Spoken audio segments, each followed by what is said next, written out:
आपला देश ऐका किती महान है। एक बार गलती करे उसे इंसान कहते हैं, एक बार गलती करे उसे इंसान कहते हैं, दो बार गलती करे उसे हैवान कहते हैं, तीन बार गलती करे उसे शैतान कहते हैं, बार बार गलती करे उसे पाकिस्तान कहते हैं, और पाकिस्तान की हर गलती को माफ करे उसे हमारा देश हिंदुस्तान कहते हैं। इतना भारत देश आपला महान आहे, पण ऐका पाकिस्तान बार बार गलती करतो।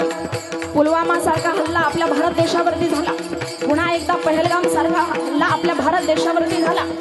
भारत देशाची माती इतकी पवित्र आहे, पण 100 गुन्हे झाल्यानंतर सुद्धा ती माफ करते ती भारत देशाची माती असू शकत नाही। म्हणून हिंदूंनो जागे व्हा, आपण त्या महाराष्ट्राच्या मातीमध्ये जन्माला आलोय ज्या महाराष्ट्राच्या मातीमध्ये निर्जीव अशी मस्जिद बोलली होती, मैं हिंदू की हूं।